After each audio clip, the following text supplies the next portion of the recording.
What's up, everyone? Welcome back to the Maple Leafs Media Postgame Show. As always, I'm Jake Verco. I'm joined here by Jory today. How are you doing, Jory? I'm doing well. The Leafs game obviously did not go according to plan, but all things considered, can't complain. But if we're talking Leafs, that one could have gone a lot smoother. That's probably an understatement. Like, this game could have went a lot better for the Toronto Maple Leafs, going up against what looks like a probable potential playoff matchup in the first round against Tampa Bay Lightning. In case you're not watching the standings, anyone that's watching this video, the Boston Bruins lost their game tonight to the Pittsburgh Penguins 4-0. And tonight, yes, the Tampa Bay Lightning with an 8-1 victory over the Toronto Maple Leafs, which 8-1, that's just atrocious for the Maple Leafs, but it happens, and it's going to be interesting to see how the team bounces back from this against the Florida Panthers Saturday night. But overall, not a massive game implication-wise for the Toronto Maple Leafs, but it does play implications in the standings. Yeah, I think you kind of put it pretty well there. I think there's maybe two ways to look at this game. The one way is, you slam the panic button. The Leafs couldn't handle the heavy bolts. They got run out of their building. No Jack Campbell, and they're screwed, right? It's you could look at it that way.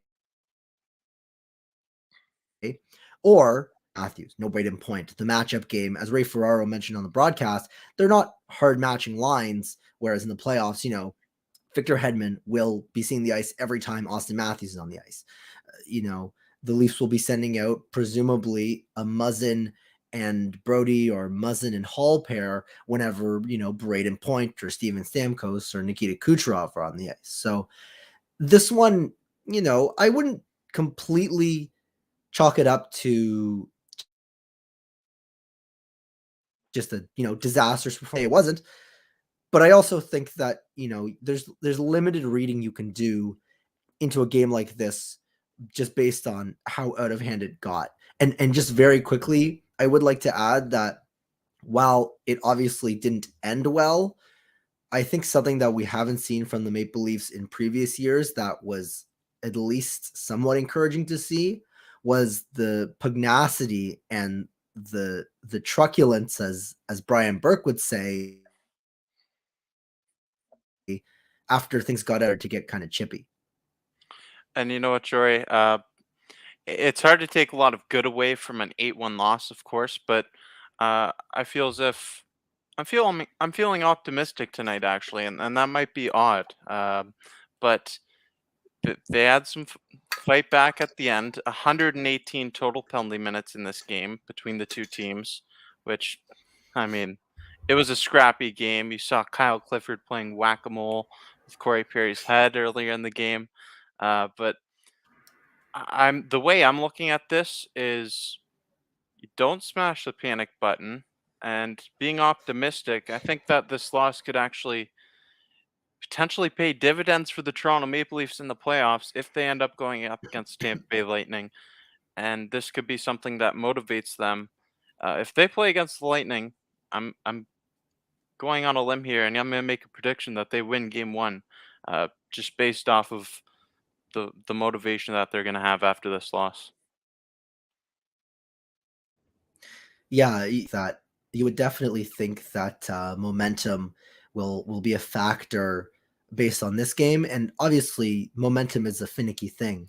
So, 4 or 5 games from now, who knows how these teams are coming into the playoffs. But, this one will be fresh on the Maple Leafs' minds the same way that the 6-2 loss was fresh on Tampa Bay's minds, right? That was earlier this season. The Maple Leafs go into Amalie Arena and chase them out of their own barn. So I certainly think the momentum will be something to consider approach, and that this one would seemingly be kind of a tone setter, at least from the Maple Leafs perspective, when it comes to preparing for game one. Yeah, certainly. And I'm not looking at this as like a big not negative here. Joe Shelder in the comment section says, I was thinking that sort of a wake up call for the boys. Glad it's now and not game one. And that's got to be the message in the locker room after this game. I'm sure there's going to be a lot of messages in that locker room from Sheldon Keefe. Plenty to dive into after that loss. Not the best product on the ice, but they're going to have to come back from it. Every team suffers defeats. This is the worst one of the season for the Toronto Maple Leafs, only lost by 7 or more goals in the season. So that's tough, but they're going to have to respond. Yeah, and I caught a tweet from James Myrtle of The Athletic, and the last time the Maple Leafs lost by 7 or more goals, 2016. That was Austin Matthews' rookie year. Wow. Yikes. Uh, So it's been a while. Yeah, and I mean, that just goes to show that the Toronto Maple Leafs aren't often getting the goals poured on them. They're usually the team pouring on the goals, but tonight, not the outcome for them. Uh, they have their 4 game win streak snapped, and they're going to have to regain momentum here. Coming into tonight's matchup, the Tampa Bay Lightning wanted to send a message. They've been struggling a bit as of late. I guess you could say that. 3-4-9, 3-4-2 in their last 9 games before tonight's 8-1 victory, and they really they really bounced back from a couple tough losses. Yeah, it's I mean, again, there's kind of the two ways to look at it. There's the don't read into it too much because it got so out of hand. But from the Lightning side, I mean, this one screams statement game, right? What a response from that 6-2 loss, and what a response given that they've really struggled of late. And from what I recall, not all these losses have come against really good teams. They've dropped some winnable games. So to win in such a dramatic and significant fashion, as a Bolts fan, you have to be happy, I think. Yeah, the Tampa Bay Lightning are coming into this game after a 4-3 loss to the Detroit Red Wings. They lost the Buffalo Sabres not long ago as well, so they're losing to some teams that aren't playoff caliber, and they just want to send a message to the league and remind everybody that they are the defending 2-time Stanley Cup champions. Yeah, and when the Leafs match up with them at this point, because it seems pretty inevitable at this point, especially given Boston's loss today. That of course puts the Lightning 3 points clear of the Bruins now with 4 or 5 games to play. It seems like this is going to be the matchup in the first round, and the Maple Leafs are going to have to be prepared to battle a team that is battle tested. The Lightning have done it before twice, so if you're going to beat the best, or if you're going to be the best, you have to beat the best. And they may not be, the Lightning of 2020 or the Lightning of 2021, but they're still, the Tampa Bay Lightning. So definitely something to consider. Yeah, they had a lot of pieces shuffling in and out in the offseason. A lot of notable pieces like Blake Coleman, Yanni Gord. There's plenty of others as well, but the core pieces are still there in Tampa Bay. You have the Stamkos, Hedman, Vasilevsky, uh, Kucherov, of course. So like they still have that solid core intact that has won back-to-back Stanley Cup champions. They had some subtractions. They made some additions at the trade deadline, and this team they're looking to become the first team since the Islanders of the '80s to win 3 Stanley Cups in a row. Yeah, and it's definitely too early to write them off, right? I mean, they're a good team. I mean, plain and simple. So Could they do it? Could they go back to back to back? I mean, it's certainly plausible. Would I expect it? I mean, there's a lot of good teams, especially in the Atlantic Division, but I think that the Bolts are going to be a really interesting first round matchup for the Maple Leafs when May 2nd does roll around. And a game like this, again, don't read too much into it, but certainly gives you an idea of the physicality that the Bolts will be playing with, which I think that the Maple Leafs are going to have to find within themselves to match. Certainly, I agree with that. And I want to know, Jory, what's your level of concern after this game?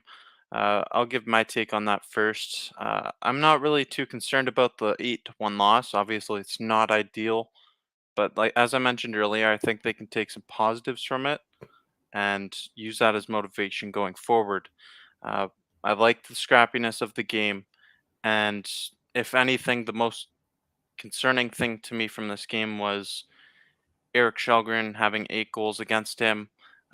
That's obviously not ideal for a young rookie goaltender.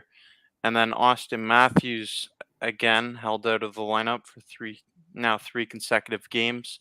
So I just want to ask, what's your concern level regarding these things? Well, I mean, I think there's a different level of concern for each of those. The Eric Shalgren stuff, I don't really think is news, right? I mean, he came in and it was a really exciting story, but you know, obviously he's only a dozen games, if that, into his NHL career, but we kind of know what we have with him.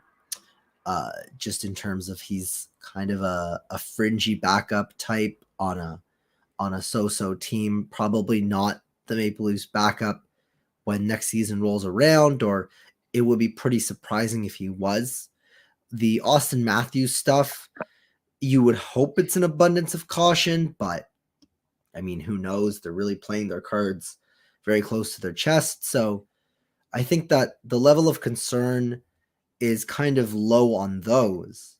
Now, in terms of the game and the physicality, that is something I think that there is legitimate concern because, and I took some notes during the game, right from puck drop, you could see that the Bolts were trying to play physical and the Maple Leafs couldn't deal with it. Something in particular is on the forecheck.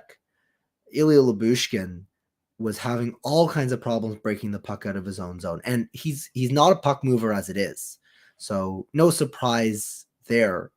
But I really struggle to see where he fits into this lineup against the Lightning if they're going to be so aggressive on the forecheck and he's not going to be able to advance the puck up the ice into the neutral zone. Yeah, I mean, like that's an interesting conversation to have for sure. Like Ilya Lyubushkin, I feel as if he's been a rather steady defenseman since the Toronto Maple Leafs acquired him from Arizona.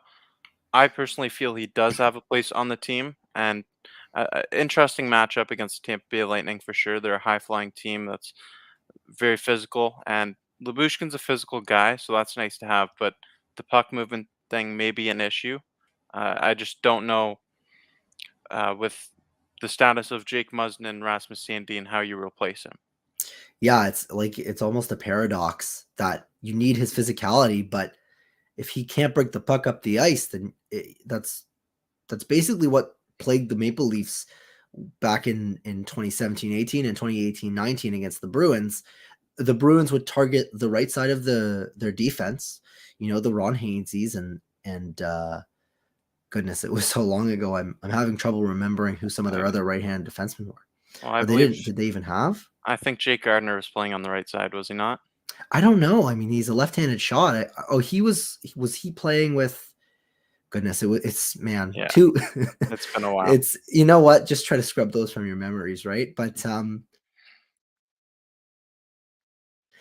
the way that the Maple Leafs those years back was attacking the right side. So from the Maple Leafs perspective, they went out and they have much better balanced their left right side with the additions of Brody and Muzzin, and Sandin plays both sides, and Justin Hall, for all his warts, one thing you can definitely say is he's capable of moving the puck. So I mean, Labushkin kind of doesn't fit into that mold. So unless you're going to play him in a role where he's, in a third pairing role, you're going to have problems, especially playing him with Morgan Riley, where, I mean, you can't put him with Morgan Riley because they're just going to attack him, and they're not going to let him get the puck to Morgan Riley to break it out. Yeah, and see, like when my ideal defense pairing, like I like a defensive style where you have a bigger defenseman that stays back and a player that can go up, create some plays offensively, something like Chris Pronger and Scott Niedermayer. And I'm not comparing Ilya Labushkin and Morgan Riley to those two, but uh, that would be the ideal circumstances for me. And Ilya Ilya Labushkin is certainly not Chris Pronger. Yeah, no, obviously not. Joe in the chat has reminded me of Roman Polak. I've scrubbed that from my memory. Uh, I did not did not enjoy watching Roman Polak play. To put things lightly, no offense to Mr. Polak, very successful NHL career in terms of games played, but in terms of results, maybe not my favorite type of player. But you know, it's I see what you're saying in terms of the physicality and the puck mover, and I do agree that there's a benefit to be had with that. But Labushkin's never been the exceptional puck mover, or the puck moving type rather. So it concerns me that he's going to be playing these top pair minutes potentially with Morgan Riley against the Bolts potentially top or second line, right? I mean, the Lightning are a really deep team. They're not as deep as before, but they certainly have 6 forwards that can get you, right? So if he's going to be out there playing against a second line with I don't know, Braden Point. I don't recall if he might be the first line center, but I mean, you've got him and Stamkos and Kucherov and Palat and Killorn and this, that, and the other, and they've got good depth with Ross Colton's has been good with them, and I mean, they're just a factory for those types. It's something that I think concerns me. Yeah, and you know what? I think that's a valid concern. And the thing that's more concerning to me about Ilya Labushkin is not the puck movement so much, it's the role that he's playing. Because I mean, even with the Arizona Coyotes, he was not a top pairing guy. Like Ilya Labushkin's shouldn't be a top pairing guy on an NHL playoff team. Yeah, and there's no denying defensively his abilities are all there. His puck disruption numbers, if you will, his micro stats all grade out really well. Analytically, he's pretty good at just kind of shutting everything down. I mean, nothing really seems to happen when he's on the ice. That is for and against the Maple Leafs. So a low event type of player, but against the Lightning, where I think it's going to really matter is that forecheck and that heavy play. And the Bolts don't count out how heavy they are because they're a heavy team. They won with some skill, obviously, but I mean, Kucherov will throw the body around, and Sorelli's a guy that smaller in stature but plays a strong defensive game as well. They have a lot of kind of rough and tumble guys that are overlooked. I mean, Pat Maroon's another one. So Labushkin, I mean, we keep kind of harping on it, but it's not really clear what his role will be come game 1.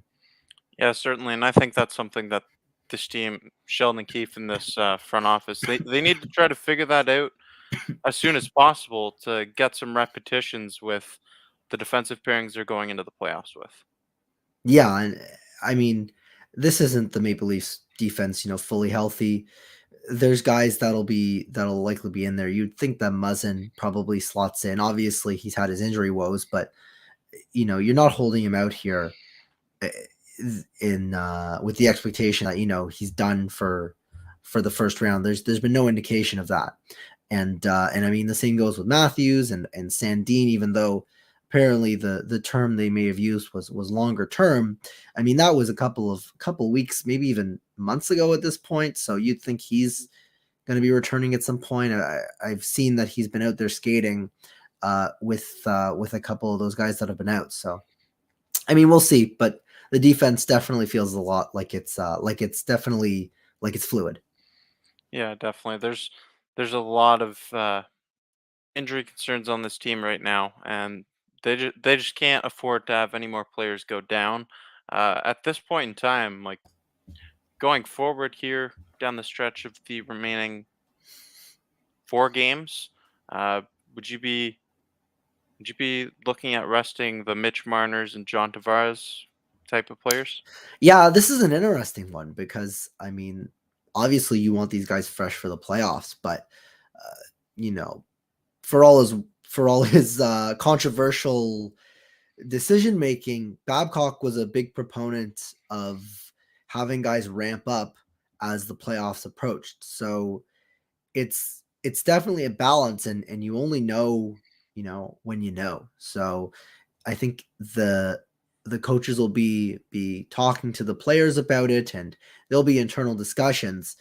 If I was in Sheldon Keefe's shoes, I mean, obviously you don't want anyone hurt, right? So I'm probably resting some of those guys, but maybe they feel that resting will take him out of a groove. I mean, Mitch Marner has been rolling of late as the most points in the league since what, January 1st.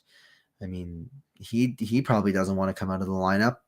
And Nylander in Matthews' absence tonight aside has also been really strong. So if these guys have momentum, you don't want them out of the lineup.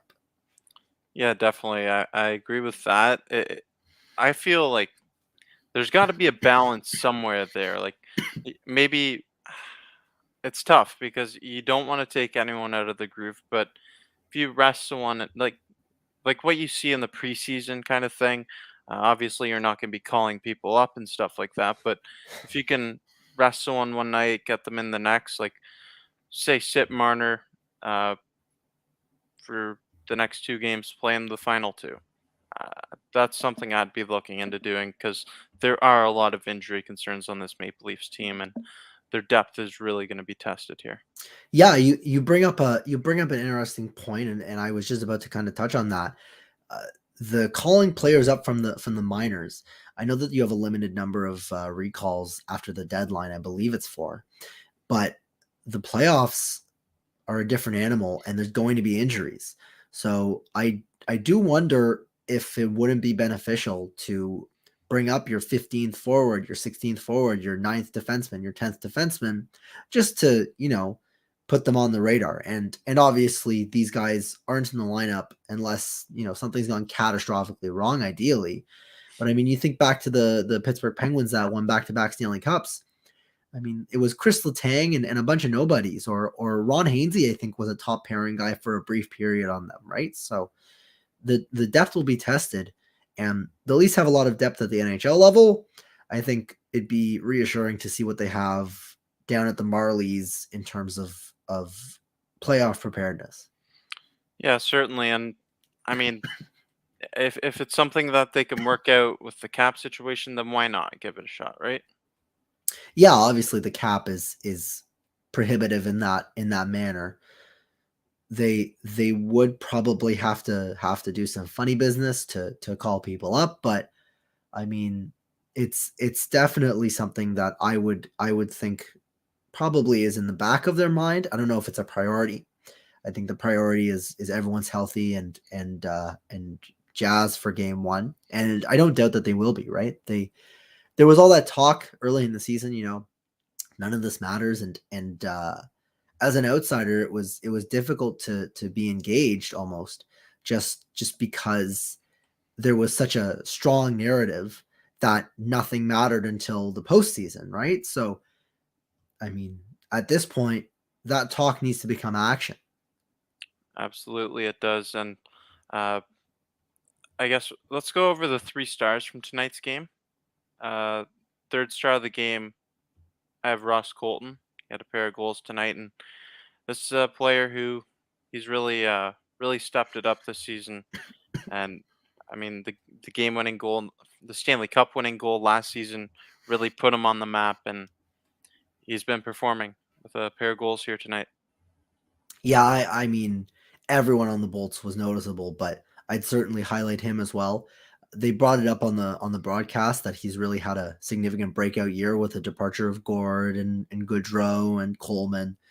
Um, he's been a very nice contributor for them in that depth role, right? So, excuse me, but I agree that he definitely is well deserving of a star. He really provides some of that heavy play that I think the Bolts are underratedly very talented at. Ironically, very skilled at being a heavy and difficult team to play against. Yeah, they are, and someone that really stands out to me from the Tampa Bay Lightning, their bottom six is it's a veteran. It's Corey Perry. You remember him from last year's playoff run with the Montreal Canadiens, and he was giving the Toronto Maple Leafs trouble all series when they played against him. And if these teams meet up in the playoffs, as it appears that they will, I mean, you'd expect more of the same from Corey Perry, right? Yeah, no, he's going to be an agitator, and that's what he was tonight. I mean, that hilarious Kyle Clifford bonk. I mean, that was obviously a penalty, but it was pretty funny to watch. Uh, I mean, Perry's an agitator. He has been for his whole career. He's definitely shifted in roles, certainly a ways away from that, Rocket Richard winner back in what 2011, I want to say. He was amongst the league's most skilled players, but he's still a pest. He's always had that in his game, and he's turned that up to 11 on a team that really has a glut of those in their bottom six. Yeah, definitely. And I mean, the way the Tampa Bay Lightning are constructed, they are a team that's constructed for more playoff success this season. No doubt on that. I definitely would agree that they're built for the playoffs, right? We've seen it the last 2 years, and I've never been a huge proponent of built for the playoffs, but I mean the game gets tighter, the game gets more physical, and the Lightning do that. They get tighter, and they get more physical. Yeah, exactly. It is a different game once you get to the playoffs. Just so much more physical and just yeah. I mean, Tampa Bay Lightning play it to perfection. Uh, Tonight's second star of the game, longtime member of the Tampa Bay Lightning, and now the all-time points leader for the Tampa Bay Lightning with 956 points. He had a uh, 1 goal and 2 assists. This is wrong. He had a goal and 2 assists out there tonight, but Steven Stamkos, the new all-time points leader for the Tampa Bay Lightning. Yeah, passing longtime Lightning legend and now current Montreal Canadiens head coach Martin St. Louis. He's Steven Stamkos. What more is there to say?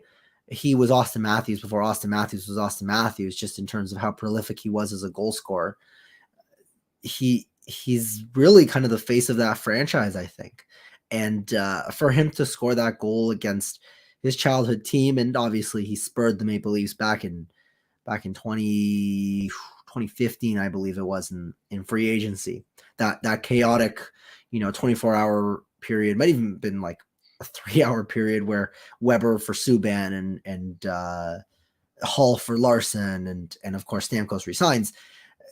I think he's just so synonymous with that franchise for obvious reasons, and such a talented player. And as much as it kind of stings, I guess, for it to be against the Maple Leafs, you can't help but congratulate him for a really tremendous career. Yeah, he's had a fantastic career, and he's been everything that the Tampa Bay Lightning could possibly ask for from their first overall pick. Yeah, and I think it's sometimes overlooked. That stretch there was a lot of really good first overall picks. 2007, you've got Patrick Kane. 2008 is Drew Doughty. Or excuse me, 2008 is Stamkos. 2009 is Drew Doughty, I believe. Goodness, what was the order again?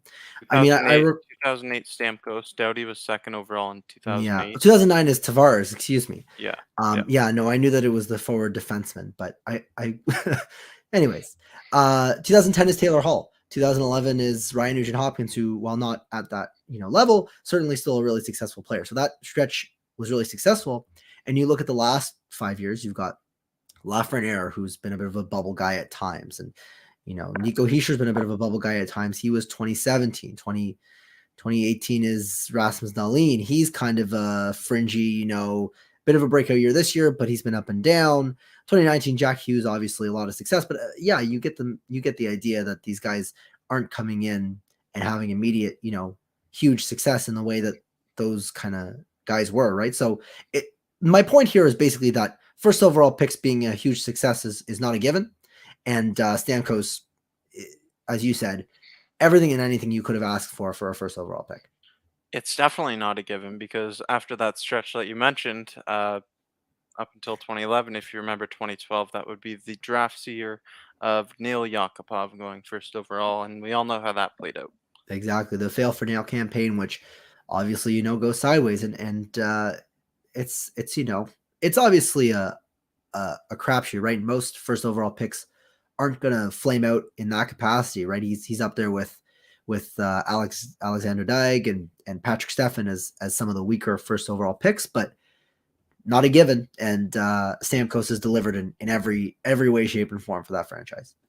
Absolutely. So congratulations to Stamkos for another amazing accomplishment in his career. And tonight's first star of the game, I got to give it to Alex Killorn. Had a pair of goals along with an assist. I mean, he scored the first goal of the game with the deflection out front, creating traffic in front of Eric Shelgren. Just textbook play right there. Yeah, no, he's an impact guy. He's an important part of that team. And his two goals tonight, I mean, obviously everybody scored tonight basically for the Bolts, but even still, it just speaks to the fact that he's a contributor for them. He's an important part of their team, and he's going to be a factor during the first round. The Maple Leafs will have to consider him, and they'll have to play him a lot tougher than they obviously did tonight because he had his way, just like everyone seemingly on the Lightning did. But really, another kind of talented up and down the lineup type of guy that the Lightning seem to have a good abundance of. So more of the same. Just a good player. Yeah, certainly. Alex Killorn, very talented player, and the Tampa Bay Lightning, as you mentioned, they do have an abundance of talent and physical players as well. So it's, I mean, I'm really excited to see. I mean, I'm at this point, I'm really excited to see the probable matchup between these two teams in the playoffs. I think with 118 penalty minutes tonight, it's really setting up for a heated battle between these two teams. Absolutely, really scrappy one tonight after things got out of hand. Which, as I said earlier, it's encouraging, and obviously, there's not a lot of good takeaways from tonight's game. I'm sure you'll get your reactionary takes on Twitter, or a certain Maple Leafs Sportsnet employee uh, has his own YouTube channel, some by the name of Steve Dangle, sort of. You're gonna get your reactionary takes, but I don't think that tonight's I don't think that tonight's as catastrophic as some may feel inclined to make it. No, and I just want to close off the show by reminding everyone that this could end up being a positive for the Toronto Maple Leafs. They could spin this around and use it against the Tampa Bay Lightning come playoff time in 2 weeks. The playoffs begin on May 2nd. I'm really looking forward to that, as I'm sure you are as well, Jory. Everyone in the comments section is as well.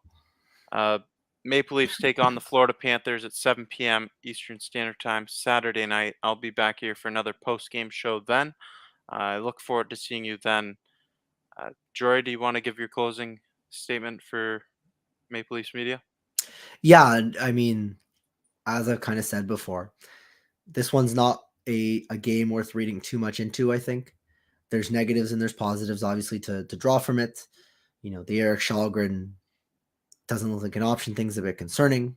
With that said, a lot of key pieces missing. At a certain point, this one just gets out of hand, and everyone just kind of, things just go all haywire, and that 100 plus penalty minutes kind of tells you all you need to know about how this one ended. Happy that the Maple Leafs were able to show some resilience and toughness at the end. Didn't get pushed around, but I mean, they're going to have to translate that over to playoff time, and ideally, they'll have to do so when they're not trailing by 7 goals. Absolutely. That That'd definitely be ideal come playoff time for this team. Uh, if you haven't already, please make sure you smash the like button, hit the notification bell to be notified every time new content's being released. Of course, if you like the channel, if you like this video, uh, thank you. And I'm Jake Farco. And I'm Troy Negan Schechter.